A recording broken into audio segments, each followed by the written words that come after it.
taken back control of immigration. Asylum claims are down by a third. Temporary foreign workers arrivals down by half. And international student arrivals down by 60%. We can now carefully rebuild a sustainable immigration system consistent with Canadian values. Here is a number that tells you everything. In 2023, Indian students made up for more than half of all international student arrivals in Canada. By September last year, that number had collapsed to just 8%. That is not a dip, that is a free fall. And it is the single most dramatic reversal in Canada's international education history. Canada was once the dream, the affordable West, the easy English, the clear path from student visa to permanent residency. For a generation of middle-class Indian families, Canada was not just a destination, it was a plan, a 5-year plan. Study, work and settle. The formula was simple and it worked. But then something broke. And for the first time in years, Indian students are asking a different question. Is Canada still worth it? Or has the country that once promised opportunity become a destination where the costs are increasingly outweighing the rewards?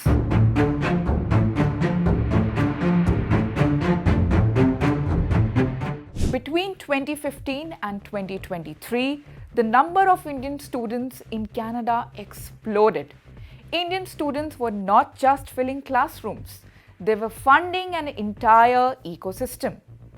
At peak, they were injecting an estimated 22 billion Canadian dollars annually into the Canadian economy through tuition, housing and everyday spending. Then came 2024. Study permit holders from India fell by 32% from 2023 peak. In 2025, the numbers fell off a cliff. Between January and July 2025, around 50,000 new study permits were issued to Indian nationals. The full year projection, roughly 90,000, is a massive drop from the 2023 high. In one overseas education consultancy in Delhi, applications for Canadian institutions fell by nearly 80%. The consultant's words were unambiguous. Families are looking elsewhere. So what happened? Canada did not announce a ban on Indian students. It did something far more effective. It made the process painful enough that students stopped trying. First came the study permit cap. Canada drastically reduced the national ceiling of study permits in 2026. Provinces now work within fixed quotas.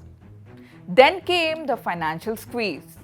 As of September last year, an Indian applicant must prove that they have a minimum fund for living expenses before tuition, before travel, and before anything else. That figure in Indian rupees is close to 14 lakh.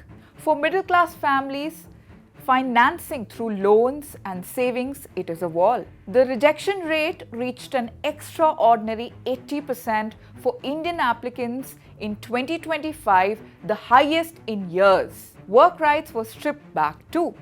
Spousal open work permits are now restricted mainly to spouses of students in masters, doctoral or select professional programs. The vocational college route, the one that once served as the most popular on-ramp for Indian students, has essentially been shut down. In 2023, the diplomatic fallout following the Khalistan row between the Ottawa and New Delhi added one more layer of uncertainty that families could not ignore. The Canada model relied on a specific deal. Come as a student, work during your studies, earn a post-graduation work permit, convert it into permanent residency within 5 years. That deal is now broken. The vocational colleges at the center of this model had in many cases become little more than just immigration conduits. They ran on Indian money, offered thin education, and left graduates competing for the same low-wage jobs. Ottawa eventually acknowledged the problem and moved to crack it down. But in doing so, it swept up legitimate students along with the bad actors. The Indian students broadly fall into two groups: those targeting top universities for quality education and those treating college as a migration pathway through smaller colleges. The visa restrictions hit the second group hardest. Elite universities only saw a marginal dip. Smaller private colleges, which had built their entire business models around Indian enrollment, are now looking at empty seats and balance sheet crisis. The expected economic shortfall from declining Indian student contributions, 10.5 billion Canadian dollars compared to 2023.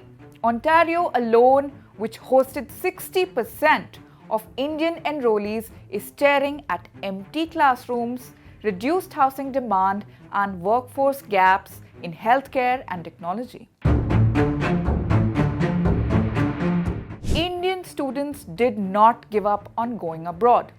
They recalibrated, and now the new map looks very different. Germany is emerging as a serious alternative. Ireland saw a 50% spike in Indian enrollments in a single academic year, growing from 4,700 to over 7,000 students. India overtook the US as Ireland's largest source of international students in 2023 to 2024. Dublin hosts the European headquarters of Google, Meta, Apple, Pfizer, and Stripe. A 2-year post-study work visa seals the appeal. A 1-year master's at a strong Irish university costs between 12,000 to 20,000 euros, a fraction of comparable programs in Canada or the UK. The UAE is drawing Indian students who want proximity, a 3-hour flight, familiar food, a large Indian community, and branch of campuses globally recognized universities. Dubai enrollments grew to over 6,500 by 2025. So the calculation is simple: lower cost, shorter distance, predictable outcomes. The shift is most pronounced in Tier 2 and Tier 3 Indian cities. Students from families in smaller towns who are far more focused on return on investment than on brand names. They are not chasing prestige. They are chasing certainty. There is an angle here that goes beyond student disappointment and Canadian policy shifts. India is the world's largest source of international students. When 278,000 Indian students were studying in Canada at peak, they represented billions of dollars leaving the Indian economy every year. That money, family savings, education loans that never came back, flowed out in search of a better future that Canada was selling. Now that pipeline is disrupted and a question emerges. If Indian students are recalculating, if the brand value of the traditional Big Four is eroding, is there an opportunity for India itself? Indian institutions, particularly the IITs and the newer central universities, have been climbing global rankings. Some of India's sharpest young minds are now reconsidering whether the cost of foreign degree, financial, emotional, diplomatic, is worth what it once was. Canada wanted Indian students when it needed them. The numbers built its campuses, funded its colleges, and filled its skilled labor pipeline. When the policies changed, the welcome mat was pulled. Indian students are now voting with their passports and they're choosing differently. Canada may be calling it a policy correction. For Indian families, it feels like a breach of trust.